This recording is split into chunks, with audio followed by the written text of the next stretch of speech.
Greetings from the far side of the wormhole nexus, and welcome to the Vorcast, a podcast about Lois McMaster Bujold's Vorkosigan Saga.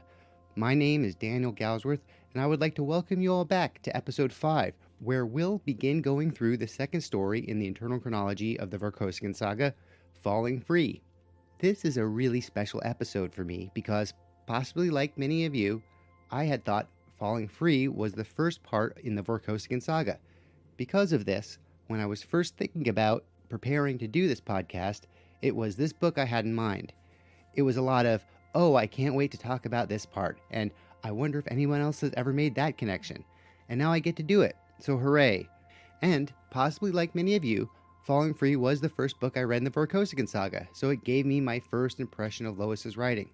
I can't wait until we come across some of the moments when I first started to pick up that there was something special about Lois. First, I'd like to talk about all the supplemental material that I'm using for this show. In the second episode, I said that I was going to try to read the supplemental essays in both the Dreamweaver's Dilemma collection and the Vorkosigan Companion as needed in order to not spoil my real-time reactions to new information. I also stated that this idea might be misguided, and it turns out that it was. I am not a Vorkosigan or Lois McMaster Bujold expert, and I thought it would be fun to learn along with you guys.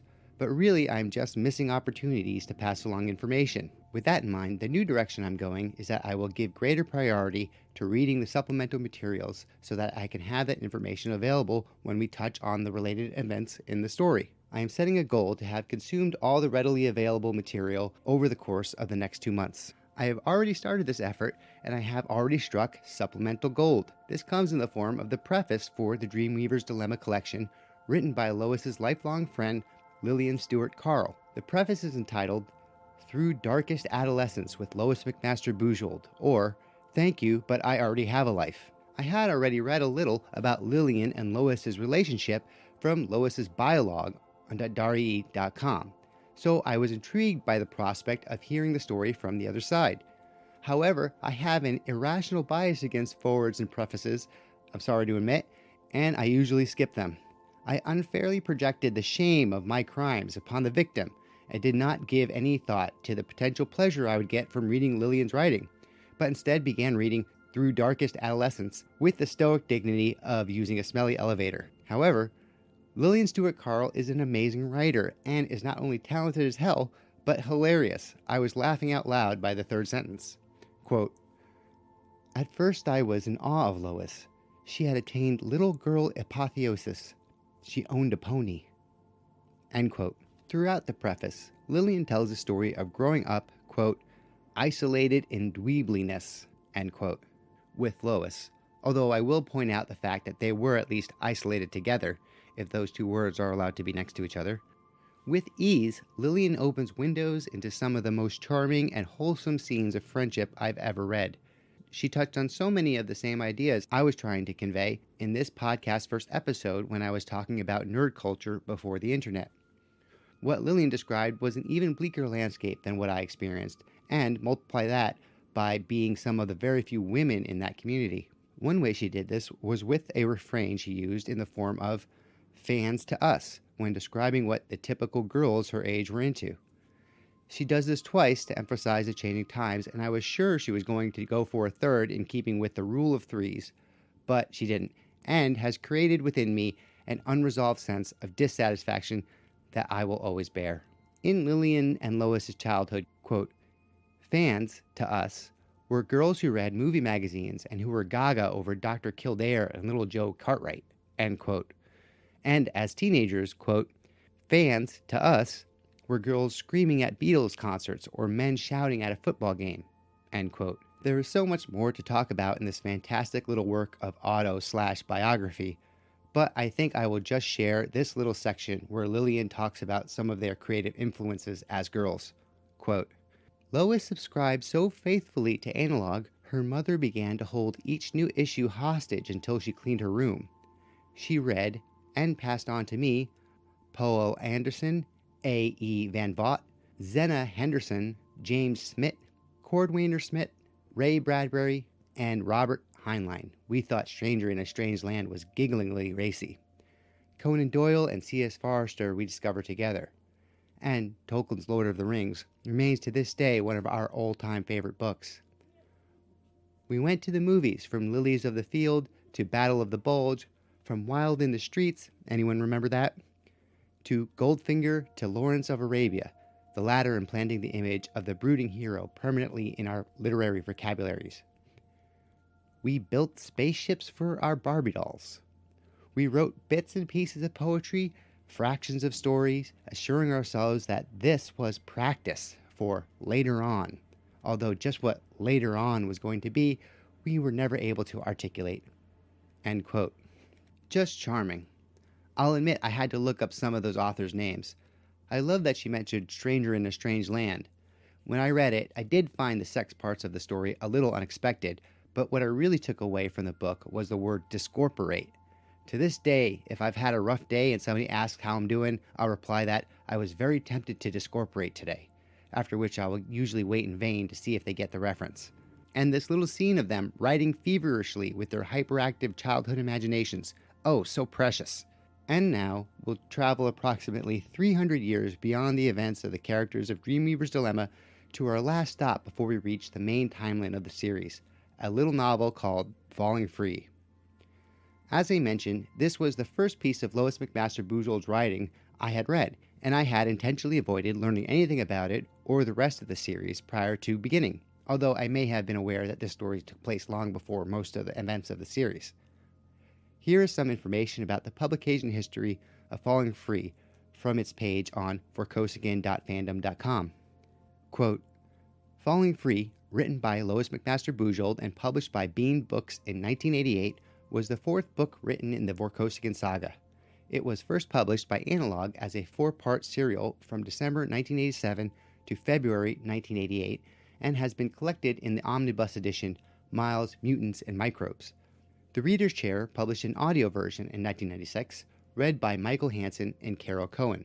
Chronologically, it takes place about 200 years before the events of the main sequence of the books. It is not, however, the earliest story. That is Dreamweaver's Dilemma. Falling Free won the Nebula Award for the Best Novel and was nominated for the Hugo Award for Best Novel, came in 9th place for the Locus Award for Best Science Fiction Novel, and was nominated for a Prometheus Award, all in 1989. It also won a Hall of Fame Prometheus Award in 2014. The Reader's Chair audio production won the Publishers Weekly Listen Up Award in January 1997 and the Audiophile Earphones Award in December of 1996. End quote. I first consumed this story in audiobook format, and I'm giving it an initial review in the same way, but I found that having a printed or ebook copy is necessary for how I'm producing this podcast. That being said, I have never heard the Reader's Chair production, and after doing a quick Google, I found a podcast dedicated entirely to science fiction in the audiobook format called the SFF Audio Podcast, all one word, which is active and at an amazing 684 episodes. The audiobooks for the Vorkosigan Saga I have read, in quotes, have all been from Blackstone Audio and are all masterfully narrated by Grover Gardner.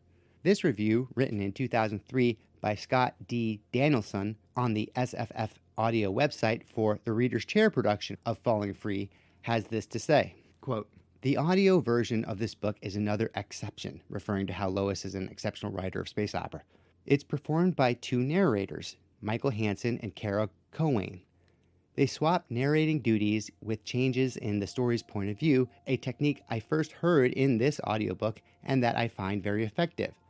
The two narrators also perform some conversations together during the story, somewhat like an audio drama.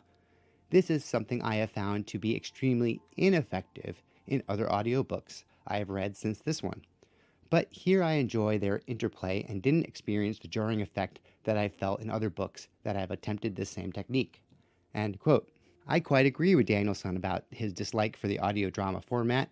I particularly hate when audiobook productions add sound effects or have music in the background. My preference in general is to have a single narrator doing all the voices, but I have, in quotes, read and enjoyed audiobooks from multiple narrators. For example, presently I am working my way through the Stormlight Archive, which has both a male and female narrator. This multi-narrator style also worked very well for Orson Scott Card's Enders and Bean series of audiobooks, although I enjoyed the Stefan Rudnicki parts the most. Why am I going on a tangent about audiobook production? Because I find it interesting and this is my show. Falling Free is dedicated simply for Dad. So far, we've learned a bit about Lois's father, Robert Charles McMaster, PhD, from her biologue, and she seems to mention his influence on her as an engineer and a reader of sci-fi at almost every opportunity. His influence even extended to Lois's friend Lillian, as the sci-fi stories Lillian was exposed to were coming to her downstream from Lois's father. And it is with this information that a whole new level of the book Falling Free is revealed. So before we begin getting into meeting the characters of Falling Free, I think it is necessary to read some selections from a biologue of Dr. McMaster's professional career, written in 1989 by Robert I. Jaffe for Memorial Tributes, National Academy of Engineering, Volume 3, National Academy Press. I am mostly just omitting the long list of awards here. Quote, "A tribute to Robert Charles McMaster, 1913 to 1986. Robert Charles McMaster, one of the pioneers of non-destructive testing, died of cardiac shock in his home in Delaware, Ohio, on July 6, 1986. Dr. McMaster, who was 73 when he died, was Regents Professor Emeritus of Welding Engineering and Electrical Engineering at Ohio State University, OSU. He was elected to the National Academy of Engineering in 1970. He retired from OSU in 1977 and spent the last 9 years of his life in a typical proactive Bob McMaster style, involved in countless projects, including continuing consulting, editing the second edition of his monumental non-destructive testing handbook, and attending to his family to whom he was devoted. McMaster received a BS in 1936 in electrical engineering from Carnegie Mellon University in Pittsburgh, Pennsylvania, and an MS in 1938 in electrical engineering from California Institute of Technology, Caltech, in Pasadena, California, and a PhD magna cum laude in electrical engineering and physics in 1944, also from Caltech. At Caltech, McMaster supervised welding and X-ray radiology, his first encounter with the field of non-destructive testing, NDT. His PhD research involved the effects of light on power transmission lines. His teachers included Nobel laureates Carl D. Anderson, Robert A. Millikan, and Enrico Fermi. Bob McMaster's first job after finishing his PhD was with Battelle Memorial Institute Columbia Laboratories, where he cut quite a swath as supervisor of electrical engineering from 1945 to 1954. It was during this period that Bob McMaster became one of the nation's first televised weathermen. From 1950 to 1964, he broadcast twice a day at WBNS TV in Columbus, providing for his watchers a virtual education weather forecasting that included the why as well as the what in the local weather picture. His Battelle days included important work on the use of sonic and ultrasonic wave-assisted oil well drilling and power tools, a topic he continued at OSU. This experience culminated in the licensing of industry to produce high power level piezoelectric transducers for metalworking and hand tools. McMaster continued his work on NDT, applying the Xerox copy process developed by Battelle for Haloid Company, which later became Xerox Corporation, to radiography in the Zero radiography units being marketed by Xerox. Zero radiography is now widely used in medicine for early cancer detection. McMaster joined Ohio State University in 1955. He began as professor of welding engineering and later became Regents Professor of Welding and Electrical Engineering. He taught courses in NDT and welding to both graduate and undergraduate students. Bob McMaster turned out to be a superb teacher. His booming lecture voice and carefully printed blackboard will never be forgotten by his students, to whom he was known as Doc. His courses in welding and NDT principles and analysis were also perhaps the best English and mathematics courses his students ever had. A report with grammatical errors would be returned with a suitable pithy comment scrawled in the margins for corrections before it would be accepted. Of McMaster's more than 300 publications and 19 patents, perhaps the most significant to his field and to society as a whole is the Non-Destructive Testing Handbook that he edited for the American Society for Non-Destructive Testing. The two-volume first edition appeared in 1959, McMaster finished the second edition in 1986 before his untimely death. His achievement in compiling and often rewriting the contributions to this work is staggering. The manuscript of the first edition totaled 2,700 typed pages containing 1,250 illustrations and stood 26 inches high when stacked. The award-winning publication was so comprehensive, so far-reaching, and definitive that it is still widely used 27 years after its publication and has been translated into many languages, including French, Spanish, Russian, and Chinese. McMaster's work on NDT was of great timeliness because it coincided with the development of fracture mechanics during the early 1950s, a period marked by catastrophic failures of turbine and generator rotors and rocket motor casings. The juxtaposition of the development of NDT and fracture mechanics appears to be more than coincidence. Prior to an understanding of fracture mechanics and the development of finite stress analysis, NDT was used primarily for radiographic inspection. Fracture mechanics required accurate knowledge of flaw size and location relative to the static, dynamic stresses that are applied to large critical components. McMaster's work on advanced NDT techniques, including ultrasonic and eddy current methods, was vital to the new fracture mechanics technology that was created during the 1950s to analyze failures and predict the life of components. McMaster had a sophisticated view of NDT in the total context of science and engineering and of the importance of NDT to society.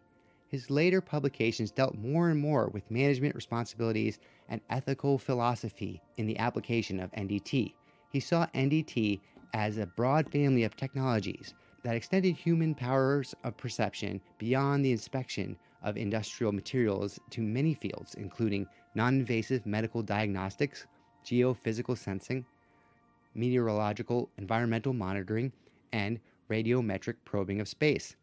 His humane vision of the NDT profession is one of his many legacies. Bob McMaster leaves behind a living legacy of hundreds of people with whom he came in contact, students and professional colleagues, to continue his work in non-destructive testing. End quote.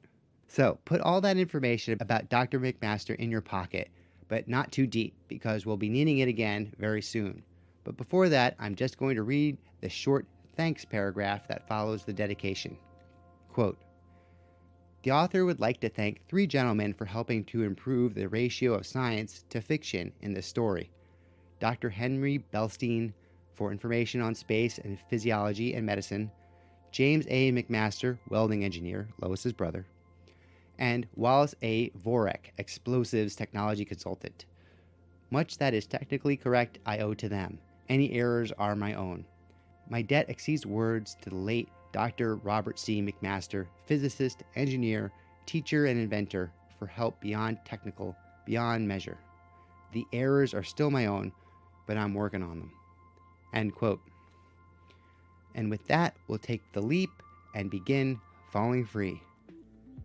Greetings, fellow Vorkies. If you'd like to get in contact with me, you can send me an email at thevorcastpodcast@gmail.com. You can also contact me on the Vorcast Instagram page and the Vorcast Reddit page. The Vorcast is available on most podcast platforms and even on YouTube. So go check it out, and please like, follow, and subscribe, and rate the Vorcast on whatever podcast platform you listen to.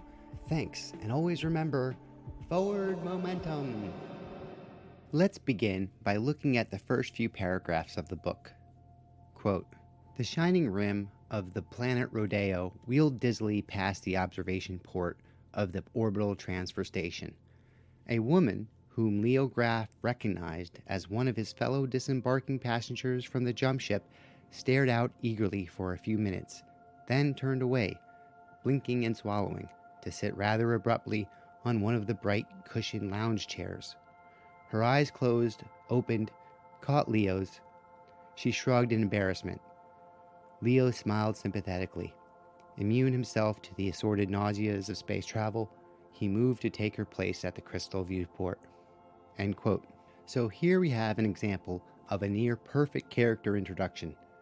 As far as setting goes, from the very first sentence, we get that we are in a planetary system that is a planet named Rodeo, so not Earth's solar system. that we are inside an orbiting space station, and that the purpose of the space station is to transfer something. Now, as far as that perfect character introduction, Lois is able to combine world building, narrative story development, character background, and character likability all by the end of this paragraph. First of all, she introduces Leo in a kind of devious way. The second sentence starts with the words, "a woman," and as I read this, even after having read the whole book multiple times, my mind's attention perks up in a way like, okay, this woman is likely an important character, pay attention. But the "a woman" is followed by whom Leo Graff recognized as one of his fellow disembarking passengers, and my attention has to do a kind of double take and refocus on this named character. So why bring up the woman at all? Because it is a great way to get inside the actual main character's head, developing his character, as well as a very creative method for exposition. Instead of the narrator explaining that Leo has just disembarked from a jump ship and that he's experienced at space travel, and that in this world space travel and space habitats have become so commonplace that there are lounge chairs in space, all of that is explained through Leo's own observation of a woman with motion sickness. And we get one of those little human moments that Lois is so good at, when the woman and Leo's eyes meet and the woman is slightly embarrassed. At this moment, Lois has the opportunity to go several different ways with Leo's character. How will he react to catching somebody in a moment of vulnerability? Lois could have described Leo as feeling superior because of his ease of travel at 0G, or even more extreme, he could feel contempt for this woman's weakness, and we would get the impression that Leo was probably not a good guy. Alternatively, he could feel pity or maybe humor, which would shape his character in a different, but not necessarily better direction. But Lois doesn't want to create any ambiguities about Leo, at least not yet, so she uses maybe the most likable response, that of sympathy. Lastly, Lois does a one-paragraph setup and payoff with the concept of the viewport causing nausea, as she uses that fact to very naturally bring up Leo's own rock-solid constitution as far as space nausea goes. So from this first paragraph we get, we're light years from Earth, our character has traveled through a wormhole using some kind of commercial space travel star line. Our character is comfortable in 0G, indicating competence, and that he is sympathetic to other people who are not as competent, which makes him sympathetic to the reader. Let's quickly touch on the name Leo Graff. As we read through this series, we will encounter quite a few character types, names, and concepts that seem to be ripped straight out of more popular works of fiction, but usually it will be very obvious that Lois thought of these things first when the publication dates are compared. However, the name Graff does not so easily fit into that pattern. The issue I'm getting at here is that in 1986, only 2 years prior to the publication of Falling Free, the name Graff, spelled with 2 F's versus Lois's spelling of just Graf, was used for a prominent character in Orson Scott Card's Ender's Game. In fact, Ender's Game was originally published as a short story in Analog in 1975, and we all know how loyally Lois read Analog. So is the use of Graff here an homage to that beloved character from the Ender series, or a coincidence, or what? I'd love to hear back from anybody who has any insight into this, because this has bugged me from the first time I read Falling Free almost a decade ago. It would be like if I wrote a fantasy story and named the main character Freddy Conan or something. It would be distracting. I'm going to refer to this segment in the story from the second paragraph and going on until we are given a full picture of the pieces in play, the title of Ominous Shit. This phrase is something I came up with when watching the recent series Chernobyl on HBO. While watching that masterpiece of filmmaking, I often broke the tension by joking to myself that they should have just renamed that show Ominous Shit, because from the very start, the filmmakers put so much focus on the seemingly small and insignificant moments that added up to a regional tragedy and a narrowly prevented worldwide disaster. The difference in Falling Free is that Lois doesn't have the assistance of that already known real-life tragedy to help her build the tension. So as we come across these moments in Falling Free, I will try to point them out as ominous shit, or just OS. The first example of OS comes right away in the second paragraph. Quote, Rodeo was a marginal world, home only to Galactech mining and drilling operations and their support facilities. But what was he doing here? Leo wondered anew. Underground operations were hardly his field of expertise. End quote. So what's OS about this? Well, first of all, we are introduced to a future corporate entity, not the seemingly fun guy named Portobello Pharmaceutical Company from the Dreamweaver's Dilemma story, but the seriously OS-ly named Galactech. Also, since the overarching conflict in Dreamweaver's Dilemma was due to the impersonal cruelty of corporate puppet masters, we have some idea of the place corporations occupy in Lois's internal hierarchy of ethical human institutions, as well as the sentiment of the general public at the time. As far as corporate baddies go in sci-fi, 2 years before the publication of Falling Free in 1986, James Cameron's Aliens was released, followed a year later by Paul Verhoeven's RoboCop. In both of these excellent films, the main villain turns out to be corporate greed and ambition. And if you were too cool for sci-fi in the 80s, also in 1986, the Oliver Stone film Wall Street premiered, which seemed to achieve the paradoxical status of being both a critique of corporate greed to some and aspirational to others. With all that in mind, let's try and imagine what is implied by a corporation that would name itself Galactech. To start, let's just say that any corporation or any kind of institution that has their intention of galaxy-wide influence as part of their name is probably by default seeking to vastly overreach the amount of power that any person or even group of people could possibly manage ethically, not to mention the means by which that power would be cultivated. Serious OS, especially when combined with the fact that this tech company is involved in mining on a planetary scale. Mining, an occupation so prime for exploitation and abuse that it was used as one of the harshest punishments possible in the Roman Empire, not to mention the many instances of social turmoil that conflicts between miners and mining companies have caused in 20th century U.S. history? Listen to some Woody Guthrie. Now, combine everything I said with the prospect that this company is now operating light years away from any kind of oversight. OS for sure. Now add to all that the element of secrecy and mystery that is introduced when we come to understand that Leo has been kept in the dark about why he's even there. Ominous shit. Never to miss an opportunity to squeeze as much storytelling juice from each word as possible, Lois then combines her tension building with more character development for Leo. The mystery of why Leo is there is a perfect way for us to learn more about him while he tries to reason the mystery out, as well as give us some more practical science about the generation of gravity on space stations. Internally, Leo begins to go through the possibilities. From the viewport mentioned earlier, Leo starts to visually examine the orbital transfer station's wheel, quote, noting the stress points and wondering when they'd last been x-rayed for secretly propagating flaws. Centrifugal G-forces at the rim where this lounge was situated seemed to be running at about half Earth standard. A little light perhaps, deliberately stress-reduced, trouble anticipated in the structure? End quote. Here Lois is making some assumptions that her readers would be familiar with the generation of force through angular velocity, or spinning a wheel. If you've ever tied something to the end of a string and spun it around your head, you would have been experiencing the same physical forces being generated by the space station's spinning wheel. This is visually demonstrated to great effect in Stanley Kubrick's 2001, as we see the character Dave running laps around what seems to be the inside of a circle.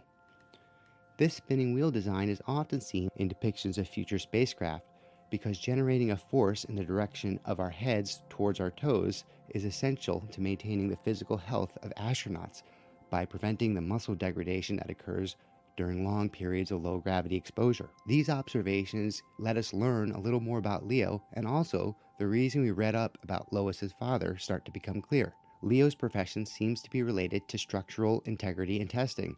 This hint is confirmed by another of Leo's confused musings. Quote, but he was here for training, they'd said at Galactic headquarters on Earth, to teach quality control procedures in free-falling welding and construction. To whom? Why here at the end of nowhere? The K Project was a singularly uninformative title for his assignment. End quote. So much OS here. Train who? Secret project? End of nowhere? And guess what? We're only on the third paragraph.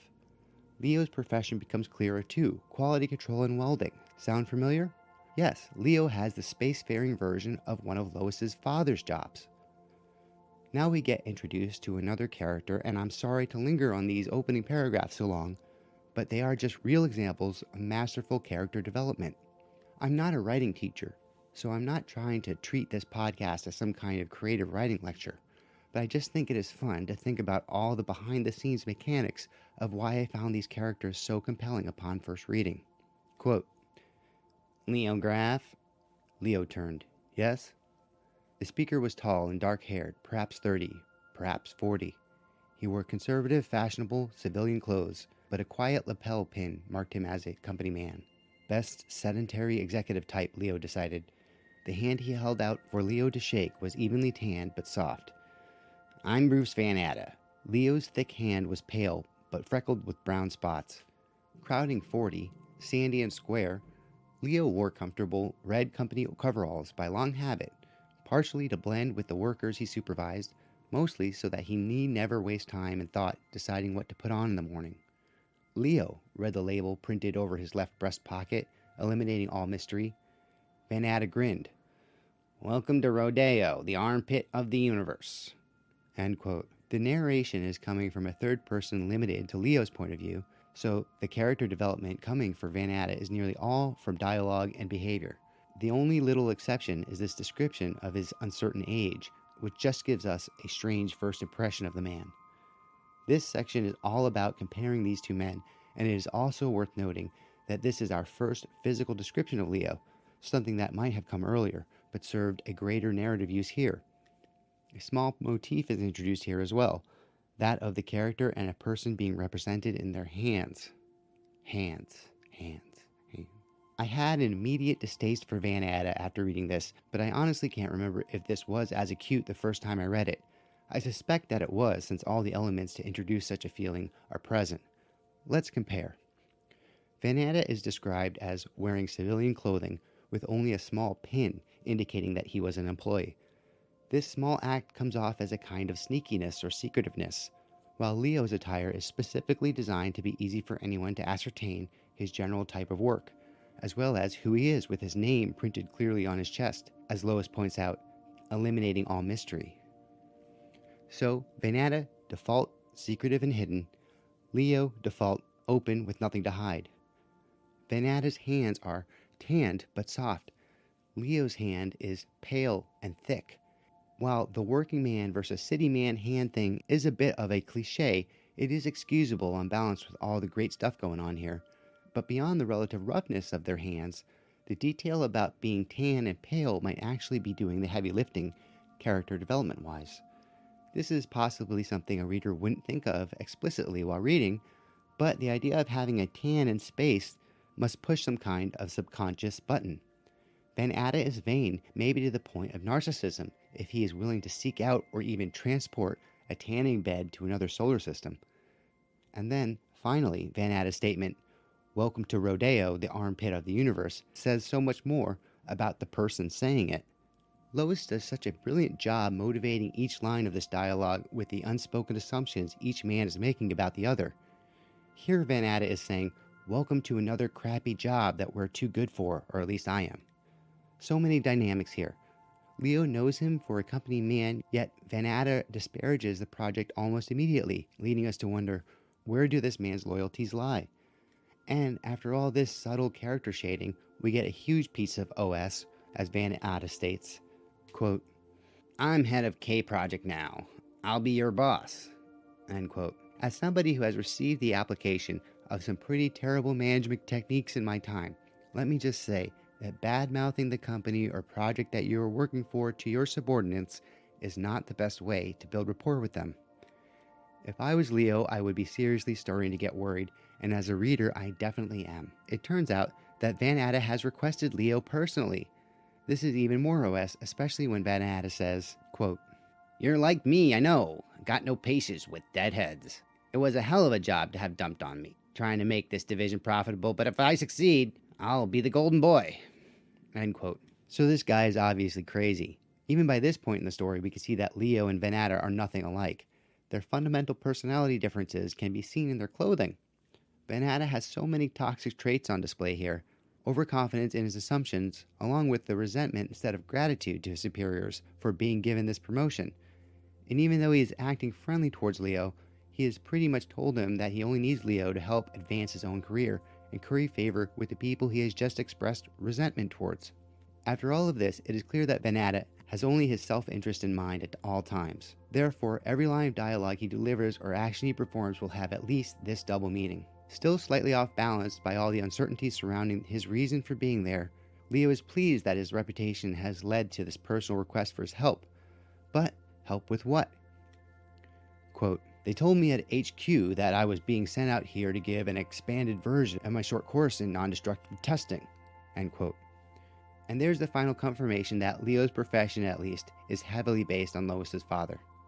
Vannatta realizes that Leo doesn't know any of the important details about the K project, and instead of filling him in, he says, quote, "Are you in for a surprise? Well, I won't spoil it." Vannatta's sly grin was as irritating as a familiar poke in the ribs. Too familiar. Oh hell, Leo thought. This guy knows me from somewhere, and he thinks I know him. Leo's polite smile became fixed in mild panic. He had met thousands of Galactech personnel in his 18-year career. Perhaps Vannatta would say something soon to narrow the possibilities. End quote. Once again, I have to say how impressive these character introductions are. There is just so much packed into every sentence that I'm having trouble actually summarizing and not just reading the story out loud. All that would have been necessary to successfully introduce these characters and set up the story's future conflicts would have been that Leo was a conscientious professional and that Vannatta was a self-serving narcissist. But Lois adds this extra element of a previous relationship. Not only that, but a relationship that one party has invested a lot of energy into maintaining for reasons we'll find out shortly, and yet the existence of that relationship was totally forgotten by the other party, even after meeting again. Not only is this an incredibly realistic and relatable social and professional dilemma, which lends that much more reality to the foundations of the story, but also implies a whole other backstory in itself. What must have happened in their past for one to remember and the other to so thoroughly forget? This exchange is also used to tell us that Leo is a longtime employee of Galactech as well. The OS keeps piling on as Vannatta fills Leo in on the death of the project's original leader, Dr. K. Vannatta brazenly proclaims that Dr. K, quote, "should have been forcibly retired, in my opinion, but he was a vice president and a major stockholder and thoroughly entrenched. But that's the blood over the damned, eh? I replaced them." End quote. Notice what Vannatta points out as qualifications for Dr. K's long-held position as project leader. K's rank in the company and influence on the board. Vannatta doesn't mention Dr. K's technical qualifications at all. Once again, the subtext of what Vannatta is saying is more about what he thinks are important qualities for leadership than anything important about Dr. K. Also, he's talking ill of the recently dead, never an endearing quality. Vannatta takes Leo aboard a small shuttle, and the story's mystery deepens, and the OS thickens as the shuttle heads away from the planet. It becomes clear that they are heading towards another space station orbiting the planet. As they approach, Leo notes the various features of the station. Quote, "The speck grew rapidly into a far-flung chaotic structure, all angles and projections, with confetti-colored lights spangling its sharp shadows. Leo's practiced eye picked out the clues to its function, the tanks, the ports, the greenhouse filters winking in the sunlight, the size of the solar panels versus the estimated volume of the structure. An orbital habitat." "You got it," said Vannatta. "It's huge." "Indeed. How many personnel would you guess it could handle?" "Oh, 1,500? Vannatta's eyebrows rose in slight disappointment, perhaps at not being able to offer a correction. "Almost exactly. 494 rotating Galactic personnel and 1,000 permanent inhabitants." Leo's lips echoed the words, "permanent." End quote. Ominous shit. And this little moment when Vannatta is disappointed in not getting to correct somebody, classic Bujold. Vannatta takes on this obnoxious role of tour guide, which usually is a technique for telling exposition, the experienced character filling in the new character and the readers on what's going on in the story. But of course, Lois goes above and beyond and uses this classic storytelling trope to develop Vannatta into a person who thinks they are Willy Wonka of a sweatshop. Van Atta continues describing the administration and function of the K orbital habitat while being intentionally elusive about certain details. He brings up the cost benefits of operating such a habitat, which is contrary to Leo's experience when it comes to operating costs. Not too much super interesting stuff here, but it does lay down a solid motivation for the K project's existence. Leo particularly brings up the lack of that gravity simulating spinning ring on the habitat, and the potential health problems that could cause. Quote, "We've solved that problem too," said Van Atta. "Whether the solution is cost effective, well, that's what you and I are here to try to prove." End quote. The shuttle docks with the habitat, and as Leo and Van Atta disembark, we get another little moment demonstrating Leo's ease working and moving in zero-G. While this bit of description works on its own to tell us about Leo and his sense of pride in his expertise, it, of course, serves multiple other functions, giving us a reference for comparison with something later in the story, as well as referencing the fact that typically humans don't operate well in low gravity. Quote, "Leo released his seat restraints and stretched and relaxed in the pleasurable familiarity of weightlessness. Not for him the unfortunate nauseas of null G that sapped the efficiency of so many employees. Leo's body was ordinary enough downside. Here, where control and practice and wit counted more than strength, he was at last an athlete." End quote. Upon entering the habitat, Van Atta and Leo are greeted by a young-looking tech in a red Galactech t-shirt named Tony. Tony asks Van Atta if Leo is the new teacher they've been expecting. Van Atta confirms that he is and tells Leo that Tony is a welder. Van Atta asks Tony to, quote, "shake hands with Mr. Graff." Van Atta was smirking. Leo had the impression that if he hadn't been in free fall, he would have been bouncing on his heels. Tony pulled himself obediently over the control panel. He wore red shorts. Leo blinked and caught his breath in shock. The boy had no legs. Emerging from his shorts was a second set of arms. Functional arms. He was even now using his lower left hand, Leo supposed he'd have to call it, to anchor himself as he reached out to Leo. His smile was perfectly unselfconscious. End quote. And so, the most significant part of the mystery is revealed, along with all the OS implications that go with it. And now that Lois has made her big reveal, she will begin working on the actual major accomplishment of the story, narratively speaking. There are many well-worn and worn-out tropes that are possibly in play at this point.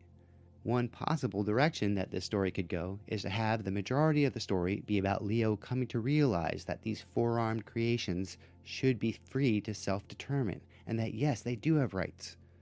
Another would be to focus heavily on the allegorical nature of the setup, and to make some statement about the cruelty of man and our tendency to dehumanize. Shame on you and me. Or even worse, the third option, which is to make the point of this story some kind of vague warning about the dangers of playing God or something. I'm looking at you, recent alien movies. But Lois wouldn't be caught dead making such obvious themes the centerpiece of her story.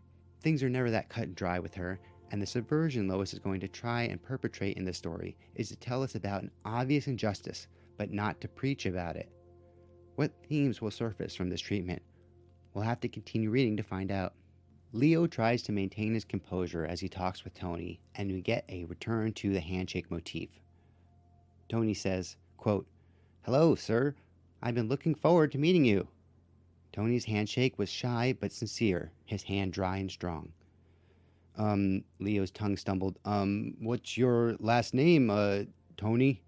"Oh, Tony's just my nickname, sir. My full designation is TY776424XG. I guess I'll call you Tony then," Leo murmured, increasingly stunned. Van Atta, most unhelpfully, seemed to be thoroughly enjoying Leo's discomfiture.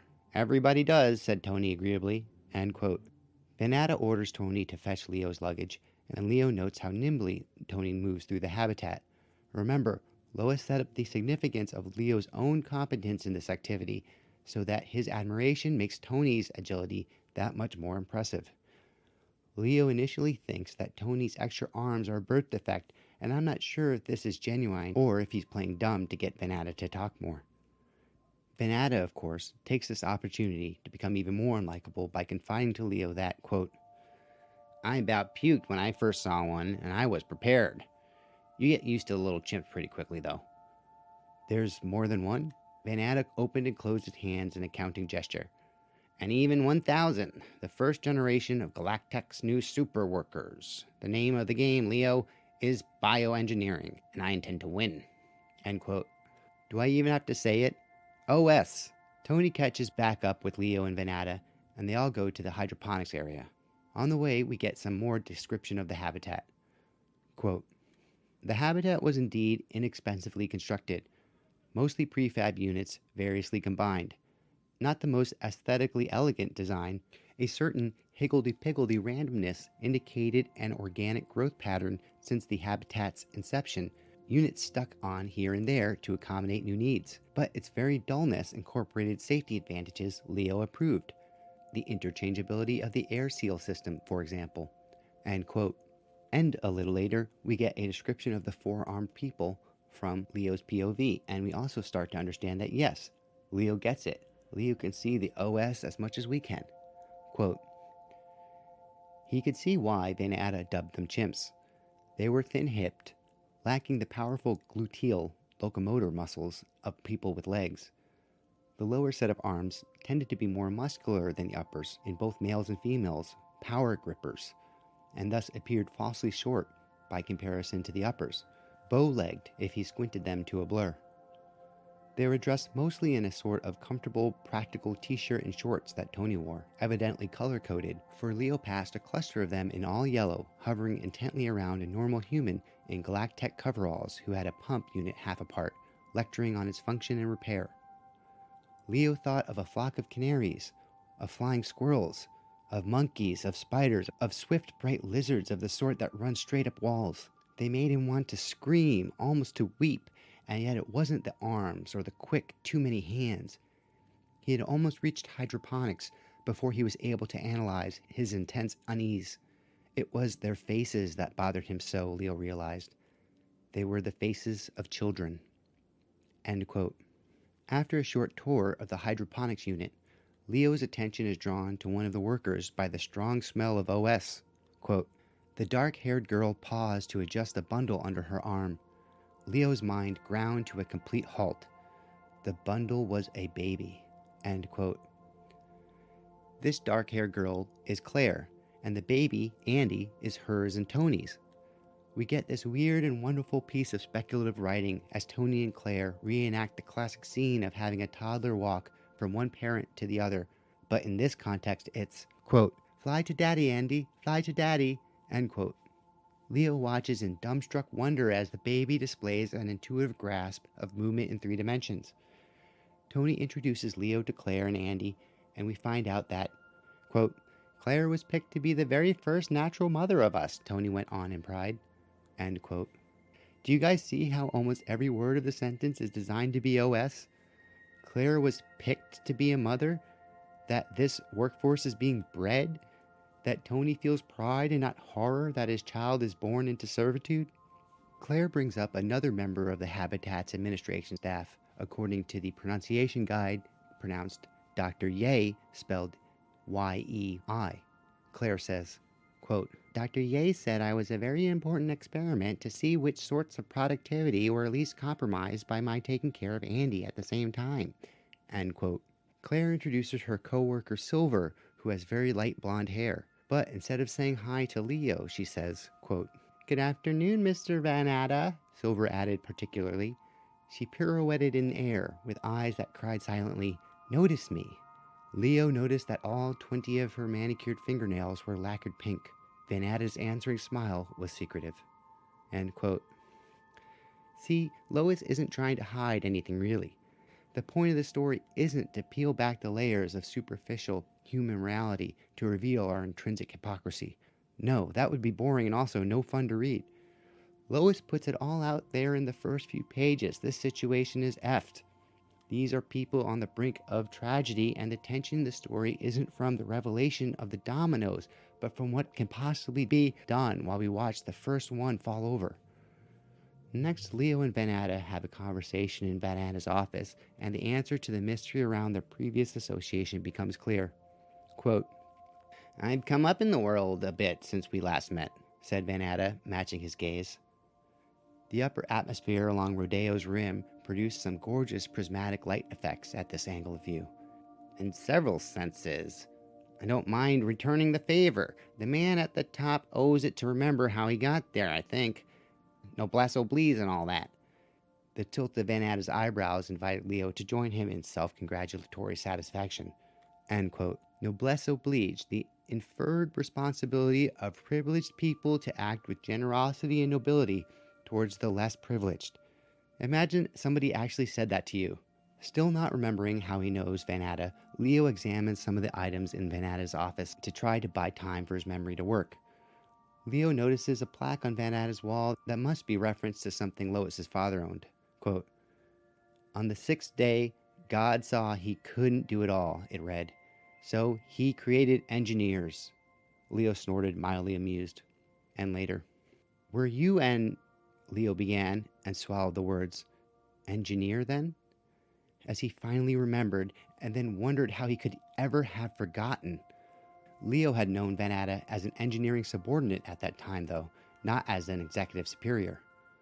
Was this sleek go-getter the same idiot he had kicked impatiently upstairs to administration just to get him out from underfoot on the Morita Station project 10, 12 years ago now?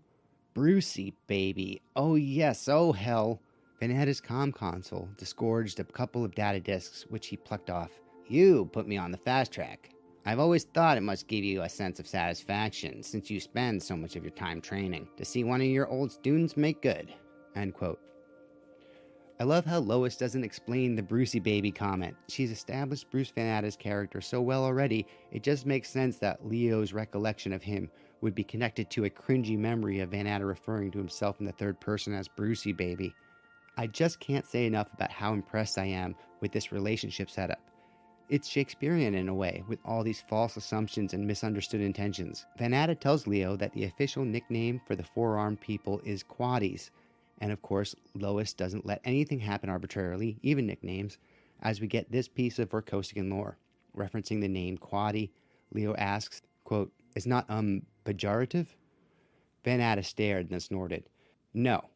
What you do not call them out loud, however, is mutants. Genetic paranoia being what it is after the Nuovo Brazilian military cloning fiasco. This whole project could have been carried out much more conveniently in Earth orbit, but for all these assorted legal hysterias about human gene manipulation." End quote. There is an entry in the Vorkosigan Saga concordance for the Nuovo Brazilian military cloning fiasco, but it just restates what Van Atta just said. What is interesting to note is that a majority of Dreamweaver's dilemma was set in Rio, though whether Nuevo Brazil was the name of Rio's governing body within the South American hegemony at that time is not known. Van Atta goes on to explain about the two different pilot construction projects that they are going to be testing the efficiency of Quaddie workers versus human. This piece of exposition reinforces the practical purpose in creating the Quaddies, but also gives us some important insight into Leo's motivations. Quote, "Leo's brief angst was swallowed in interest. It had always been the work itself, not the pay and perks, that held him in thrall. Screw executive privilege. Didn't it mostly mean being stuck downside?" End quote. What's really important in this quote is that Lois is already setting up the idea that Leo prefers space to being stuck downside. Van Atta accompanies Leo to his quarters, where we get a big info and lore dump. Van Atta explains it was the development of the uterine replicators that made the K project possible, because it got around the necessity of involving surrogates, which would invite more oversight. This is the first mention of the uterine replicator in the chronology of the series, although the concept of Beta Colony being interested in fertility technology was hinted at in Dreamweaver's Dilemma, when Chalmers' daughter is described as being conceived after his departure for a decades-long trip to Earth. Van Atta also points out that the uterine replicator technology is extremely expensive, which is an interesting detail, tiny spoiler here, since they will be used so casually in the future events of the series. Van Atta also makes the statement that starts to indicate some of the social pressures building that will lead to conflicts later in the series. After Leo asks if the uterine replicators were developed on Beta Colony, quote, Van Atta nodded. "The outer worlds are getting too damn clever these days. Earth's going to lose its edge if it doesn't shape up." End quote. Vanata explains that Dr. K was pretty much a mad scientist that had somehow managed to convince Galactech to fund his project even with a 20-year lead time. I'm going to read a rather long quote here because it would probably take just as long to summarize it, and this section really spells out almost all of the remaining pieces of OS. Vanata is saying, quote, "The extra arms are the wildest part. I've often wished I had 4 arms in freefall," Leo murmured, trying not to sound too dubious out loud. "But most of the changes were this bunch of metabolic stuff. They never get motion sick, something about rewiring their vestibular system, and their muscles maintain tone with an exercise regime of barely 15 minutes a day, max. Nothing like the hours you and I would have to put in during a long stint in OG. Their bones don't deteriorate at all. They're even more radiation resistant than us. Bone marrow and gonads can take 4 and 5 times the REM we can absorb before Galactech grounds us, although the medical types are pushing for them to do their reproducing early in life while all those expensive genes are still pristine. After that, it's all gravy for us, workers who never require downside leave. So healthy they'll go on, cutting high-cost turnover. They're even," Vanata snickered, "self-replicating." Leo secured the last of his scanty personal possessions. "Where will they go when they, retire?" he asked slowly. Vanata shrugged. "I suppose the company will have to work something out when the time comes. Not my problem, fortunately. I'll be retired before then." "What happens if they quit, go elsewhere? Suppose somebody offers them higher pay. Galactech would be out of pocket for all that R&D. I don't think you quite grasp the beauty of the setup. They don't quit. They aren't employees. They're capital equipment. They aren't paid in money, though I wish my salary was equal to what Galactech is spending yearly to maintain them. But that will get better as the last replicator cohort gets older and more self-sufficient. They stopped producing new ones about 5 years ago, see? In anticipation of turning the job over to the Quaddies themselves." Vanata licked his lips and raised his eyebrows as if in enjoyment of a salacious joke. End quote. I really think Leo could figure out all of the bad parts of the setup that Vanata is explaining, but I think he just needed to hear if Vanata would say it out loud and with what kind of emphasis. Vanata's attitude as a de facto slave master is probably close to most people in his position throughout history. Quote, "Galactech couldn't be treating them better if they were made of solid platinum. You and I should have such a good deal, Leo." "Ah," said Leo, and no more. End quote. And with that, we reach the end of the first chapter of Falling Free. We've been introduced to most of our main characters. Leo Graff, the welding and non-destructive testing engineer, full of professional pride and integrity. Bruce Vanata, the former subordinate of Leo Graff, who has now become Leo's boss, and whose assumption of goodwill and similar sentiment between Graff and himself has the enormous potential to turn into feelings of betrayal and spite. The briefly mentioned Dr. Ye, who refers to the Quaddies as experiments, and the Quaddies themselves, Tony and his partner Claire and their baby Andy, and of course Silver with the painted nails. We get the setup that these Quaddies are the result of an obsessed and deceased creator, Dr. K, and whose fate is now, at the best, in the impersonal hands of Dr. Ye, or, possibly worse, the money and power-hungry hands of Bruce Vanata. So please join me again in the next episode of The Vorkast as we get a glimpse into the day-to-day life of the members of the K Project. And I will see you all on the far side of the Wormhole Nexus.